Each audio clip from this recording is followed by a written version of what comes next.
Rizon never believed in ghosts.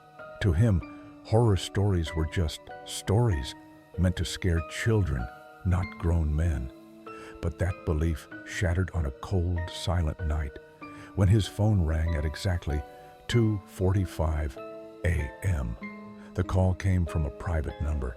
Half asleep, he frowned and picked up the phone, but before he could answer, it stopped ringing. Just as he was about to put the phone down, it rang again. This time, his blood ran cold.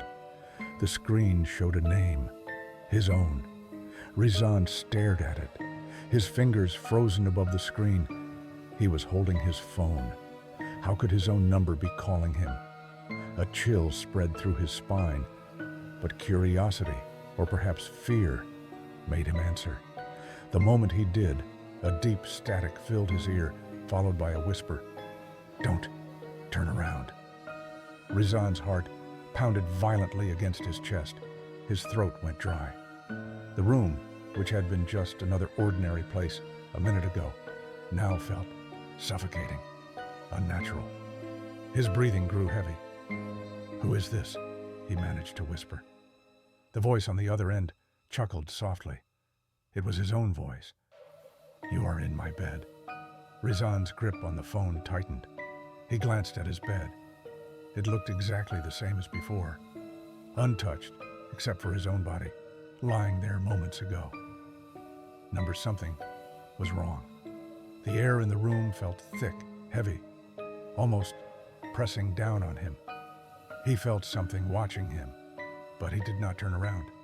Every nerve in his body screamed at him to move, to run, but his legs wouldn't obey. Then he noticed something else. His mirror, placed against the wall, reflected his bed, the lamp, and him. But his reflection was standing up. A deep, paralyzing fear crawled up Rizon's spine. He was still sitting, but the reflection of him in the mirror had already risen. The dim light flickered, and his reflection smiled. Slowly, it mouthed two words. "Switch places?" Rizon's breath hitched. His body shook violently. He needed to get out. He needed to. A loud thump came from under the bed. His pulse stopped for a second. Something was underneath.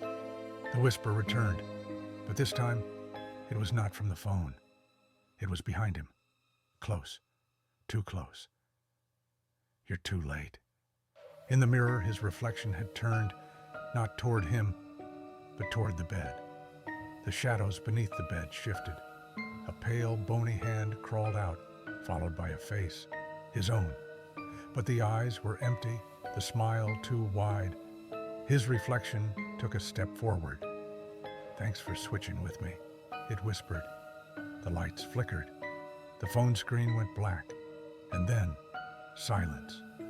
The clock changed to 2:46 a.m. Rizon was gone.